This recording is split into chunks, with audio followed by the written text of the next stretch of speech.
In 1587, over 100 English settlers vanished from their colony on Roanoke Island, leaving behind only an eerie clue carved into a tree: the word Croatoan. For centuries, historians, archaeologists, and armchair internet detectives have tried to solve this mystery. And while there are several strong theories, even the latest discoveries offer more questions than answers. Were they attacked? Did they join local tribes? Or is there something far more sinister at play? As always, viewer discretion is advised.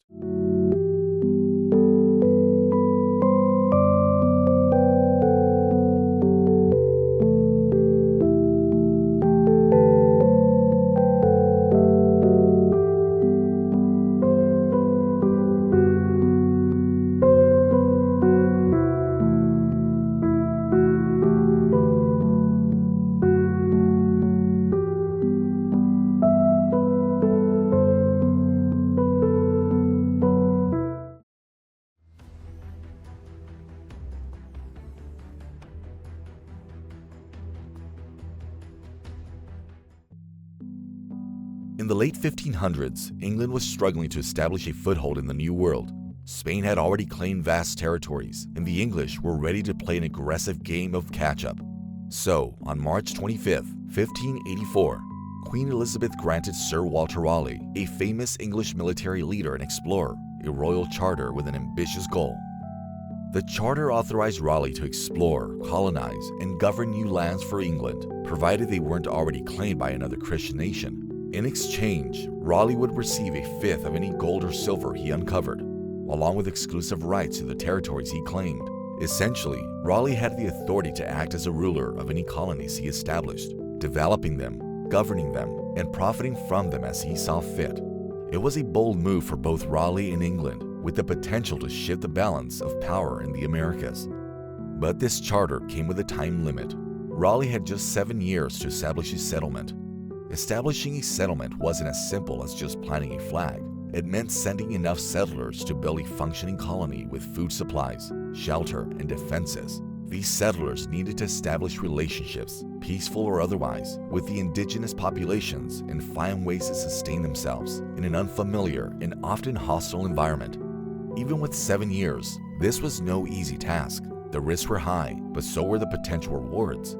Raleigh and Queen Elizabeth envisioned the colony as a dual-purpose venture. Not only could it unlock the valuable natural resources in the New World, but it could also serve as a strategic base for English privateers to raid Spanish treasure fleets. This strategic edge could help tip the scales in the fierce rivalry between England and Spain. Interestingly, the charter Raleigh received had originally been granted to his half-brother, Sir Humphrey Gilbert. Gilbert had pitched the bold idea to Elizabeth years before, but tragically lost his life at sea while attempting to accomplish it. This added a highly personal element to the mission. Raleigh was determined to carry his brother's vision forward, seeing it as both a family legacy and a chance to secure England's future on the global stage. Therefore, for Raleigh, the success of the colony had immense meaning. The failure of Roanoke would not just be a personal defeat, it would represent a significant blow to the entire country's imperial ambitions. This pressure weighed heavily on him and on the 115 settlers, who would have certainly had some grasp of the significance of this grand, uncertain venture. They were well aware success wouldn't come easy in the new settlement, because in fact, this would actually be England's second attempt to colonize Roanoke. 2 years earlier, in 1585, Sir Richard Grenville led England's first attempt to colonize Roanoke, with 108 men under Governor Ralph Lane. Initially, they relied on the local Secretan tribe for food and guidance, but conflicts over resources and Lane's harsh leadership style quickly led to hostility and distrust among the native tribes toward the settlers. Lane's unprovoked attack on Chief Wingenah severed the settlers' last ties with the indigenous people, leaving the colony isolated and starving.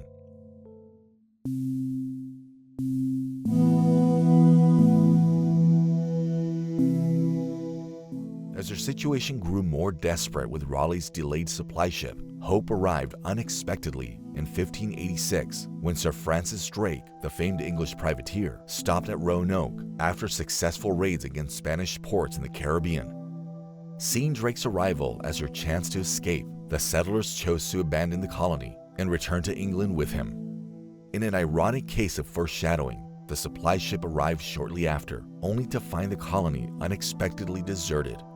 This failure set the stage for the second doomed attempt Raleigh was arranging. So, in 1587, Raleigh organized a group of 115 settlers, men, women, and children, to sail to Roanoke Island, off the coast of what is now North Carolina. He appointed John White as governor, a trusted figure who had been a part of the first Roanoke expedition. After a 2.5-month-long trip across the Atlantic, the group finally arrived on Roanoke Island, eager to start building their new lives. On Roanoke Island, the settlers built sturdy, timber-framed houses, covered with reeds and clay to keep out the rain, and they built a modest square fort in the middle of the settlement, estimated to be about 200 feet per side. The fort served as storage and as a bunker for surprise attacks, with a protective palisade of sharpened logs.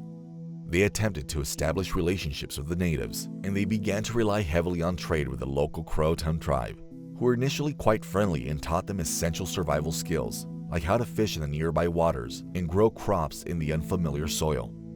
This fragile alliance gave the settlers hope for a sustainable future in the New World.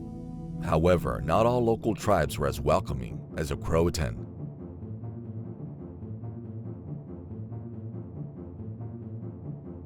As the settlers expanded their settlement and used more resources, tensions began to build with neighboring tribes, particularly the Secotans, who had already gotten a bad taste from the first English group at Roanoke. Disputes over land and dwindling resources soon led to small clashes, and the settlers found themselves increasingly paranoid of attack. Life in Roanoke quickly turned harsh as the settlers faced more than just the threat of attack. The isolation from England was more mentally tolling than they had expected, and the sandy, infertile soil made it difficult to grow enough food to sustain them. As the crops failed, the settlers were forced to rely even more on the shrinking supplies brought over from England and sporadic trade with the Croatoan. Starvation, illness, and the harsh environment began to take a toll on the colony, pushing it closer to the brink of collapse. The settlers were now living in constant fear of attack, fear of starvation, and fear of the unknown dangers lurking in the wilderness around them. Governor John White knew the colony was on the brink. They couldn't survive much longer without supplies and reinforcements from England. Now Raleigh had planned resupply missions, but these were disrupted when the Anglo-Spanish War broke out in 1588. England's naval resources were diverted to defend against the Spanish Armada, making transatlantic travel risky as Spanish forces targeted English ships. This was catastrophic for the colony, as they were trying to gain traction in this harsh new land. In August 1587, John White, the colony's governor, made the difficult decision to return to England to seek more supplies. He left his family and the other settlers behind, promising to return as soon as possible.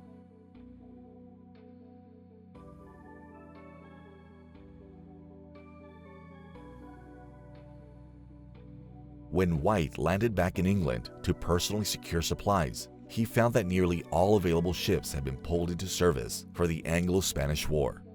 The war had such a strong hold on the resources that John White ended up waiting, stuck in England for 3 before he could finally secure a resupply trip and make his way back to Roanoke. In August 1590, White finally set foot back on Roanoke Island, but what he found left him in shock. Not a single person was there. The settlement was abandoned. Yet everything looked in nearly perfect shape. The houses were standing, and the fort showed no signs of damage. There were no signs of a struggle, no bodies, and no obvious clues to where the settlers had gone.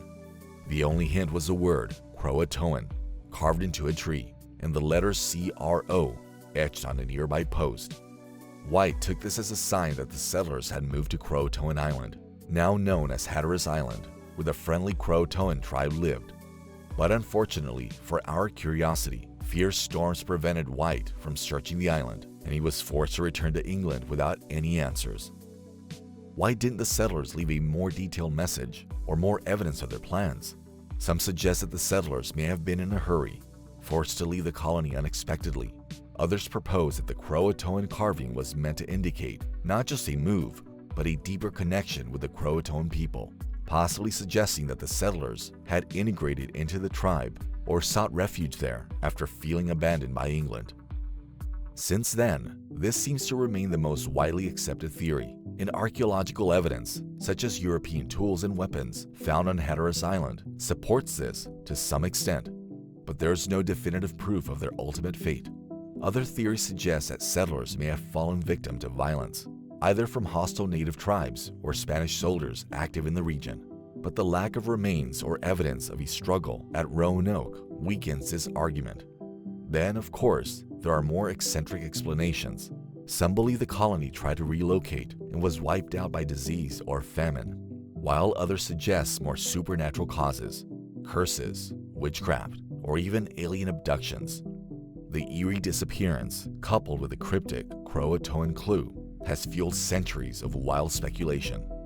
Recent archaeological research on Hatteras Island has offered intriguing clues about the fate of the Roanoke settlers.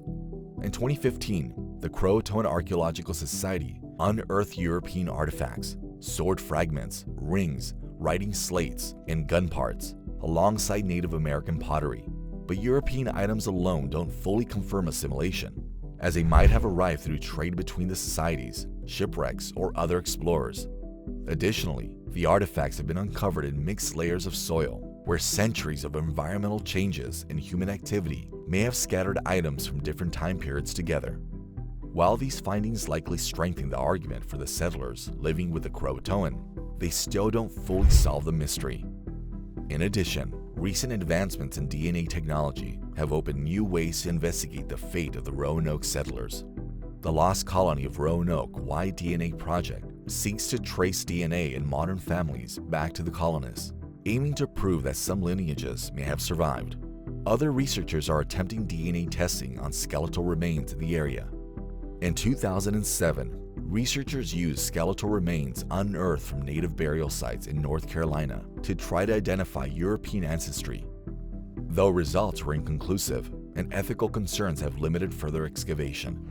But researchers remain hopeful that as DNA technology advances and can be performed less invasively to the site, it may one day solve the mystery of what happened to the lost colony.